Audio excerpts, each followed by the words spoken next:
Hi, and welcome once again to Franchise Mondays. Excuse the music once again, it's just neighbors playing music. If you want to tell me what music it is, go ahead on the comment section down below. I really don't care. But anyway, today I'm going to be continuing the Friday the 13th franchise. So here's a curious thing. If you've seen the ending to Friday the 13th part, well, it's not called Friday the 13th, this one's called Jason Goes to Hell, The Final Friday.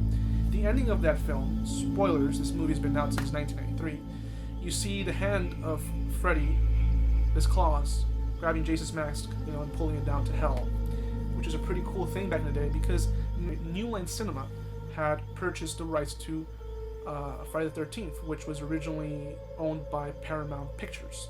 So when they obtained the rights, they decided it was a nice little nugget to add the Freddy hand, Freddy claw, grabbing the mask and pulling it down, being that New Line Cinema also owned the rights to the character of Freddy Krueger. But it wasn't until 2003 that we got Freddy vs. Jason. Before then, we got Jason X. This one is just straight up stupid. You know a franchise is done and not worth revisiting when they go to space. Perfect example is Leprechaun in Space. There's even another movie, what's it called? Dracula 3000, Hellraiser, Bloodline. Every time a franchise goes to space, it's usually shit. And Jason X is no exception. It's straight up shit, but there's a lot of... It's kind of self-aware, I want to say, because it's just straight up stupid. So this movie takes place, I don't know, I think thousands of years into the future, and Jason's body has been frozen, and these college students find it in an exploration in Earth. Earth now is all destroyed, and there's an Earth 2. They don't explain where Earth 2 comes from. The science in this movie is stupid. It's really, there's no explanation as to how Earth 2 came about. Earth 1 is, destroyed, but they find Jason's body nicely preserved after a freak accident early in the film. I don't want to say what ends up happening because it will tell you what characters died. Not that it matters much because the only reason why it would matter is because there's a cameo by an actor, by director, which would explain what happens to him. And I don't want to say it because it's not necessarily a spoiler, but I just don't want to ruin it. And Jason gets an upgrade. Oh god, Jason gets an upgrade. I think that was one of the taglines for this film. Jason falls into this machine that somehow transformed his body into all metal with this really neat mask, and he's now called Uber Jason. Please excuse the dog barking. It's in the background. Ignore it. So he gets this really neat mask, and it looks cool, but it's just really stupid. It's really stupid.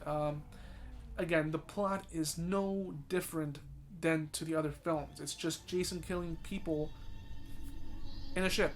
And there's some really cool ones. There's one, I'll just mention this one. There's a girl who is just examining Jason's body. This is before he gets the upgrade. He wakes up, grabs this girl and puts her into like this ice thing, and her face just becomes like pure ice, and he just smashes the shit out of it. The effect on it is really cool. That sequence alone. It's not a spoiler because this character is one of the first characters to get killed off. After Jason X was released, they made Freddy vs. Jason, which most people watch Part 9, then they watch Jason X, and then they watch Freddy vs. Jason. I don't. I watch it the other way around. I watch Part 9, then Freddy vs. Jason, and then Jason X. The way Jason X ends, even as stupid as it is, they finally killed off Jason.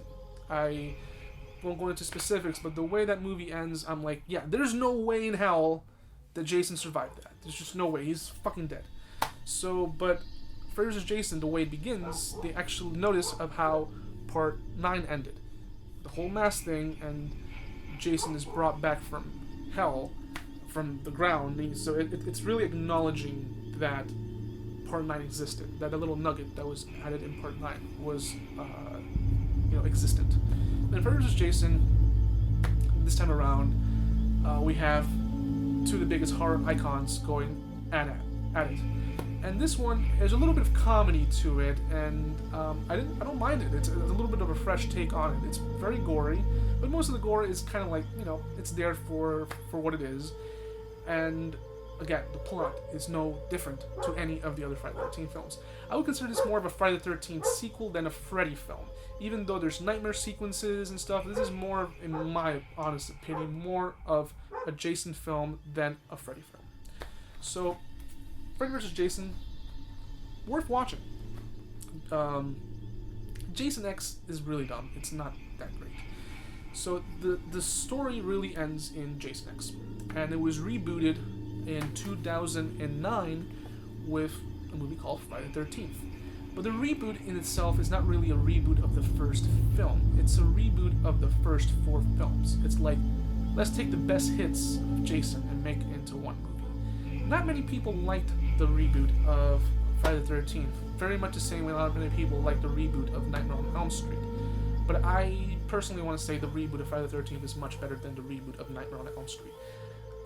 This one time around, like, for someone who's never seen a Friday the 13th film, this really encapsulates the best elements of the first 4 films, which are, you know, the ones that you should watch. More than anything, 1 and 4. And 6. They don't do anything with 6 in this one, but they take the best hits and put it into one film. The beginning of Friday the 13th I thought was brutal, and they make Jason not just a walking guy, they make him fast and they make him brutal. And it's a shame that they didn't do a sequel to this reboot. It wasn't bad. It was actually pretty decent. And some of the killings, I'm like, whoa, that's good. It's not the typical, a girl just trips and falls and, oh my god, here comes Jason slowly walking and he kills her. No, he's actually, you know, fast. And he's actually freaking scary. Like, it's Kane Hodder doesn't play the character, but whoever was in the mask and doing his movements, it was really cool. The characters are not that interesting, but then again, they never have been. We don't care about the characters typically in a Jason movie. We care about the kills and how they're implemented and what type of tools he uses. And trust me, he uses a lot of tools in this film, and he doesn't hold back. So I definitely would recommend the remake. I personally liked it. I think it's really good.